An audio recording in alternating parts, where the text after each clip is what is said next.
Yo, what's up sa inyo mga kaibigan, mga kapatid?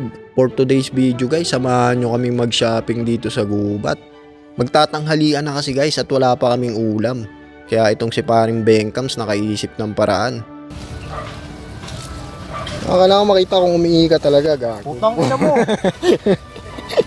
Paano malalaman kung umiihi ka talaga? Hindi papakita yung ano. Oh, fake lang ihi mo eh.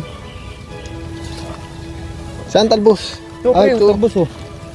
Dami talbos pre oh. Kaya ayun nga guys, sinimulan niya ng mamitas ng talbos. At pagkatapos niyan, sinunod niya na yung okra. Pinipili niya lang yung mga bata pang okra guys. Kasi guys, kapag ka medyo magulang na daw yung okra, makunat na kapag ka niluto. Ang totoo guys, mahilig lang talaga siya sa bata. Yes, Dad! Putang ina kinuha mo pre. Dami niyan pre ah. Ang tonga na, laking tulong niya na. Okay, meron pa oh. Mami pa oh, malaking tulong din niya oh. Grabe. At ayun nga guys, marami pa kaming hinahanap na gulay-gulay. Dahil ang balak lutuin na ito ni paring Bengkams ay dinengdeng. Magluluto daw siya ng dinengdeng. Kaya kung makikita mo guys, naghahanap na ako ng plywood dyan. Siya na daw bahala sa martilyo tsaka sa pako. Joke lang po. At ayun nga guys, dahil kay paring Awilito, nakumpleto na yung gulay-gulay na kailangan namin. Kaya babalik na kami para lutuin to. At eto nga guys, pabalik na kami. Pero mukhang naaalala pa ni paring Bengkams yung dati niyang buhay nung kambing pa siya.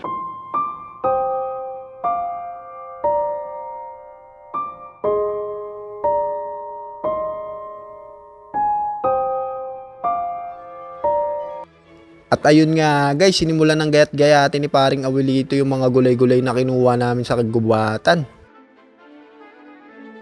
At ayun nga guys, kung makikita nyo dito, sinimulan na nga pala ni paring Bengkams lutuin yung paborito niyang dinengdeng.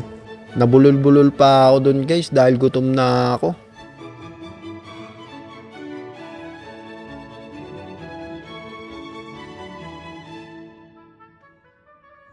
At guys, meron nga pala kami ditong tokwa at daing pang complement dun sa lasa ng dinengdeng ni paring Bengkams.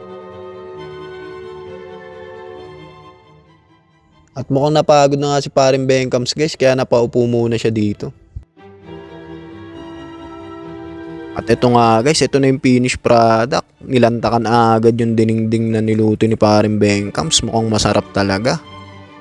At ito na nga guys, ito na yung pinakihintay na sandali. Kainan na.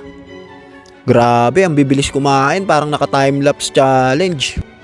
At ayun nga guys, hanggang dito na lang yung video. Malamang sa malamang wala kayo natutunang magandang aral dito sa video na to. Salamat sa pagsubaybay hanggang dito mga kapatid, mga kaibigan. Bye-bye!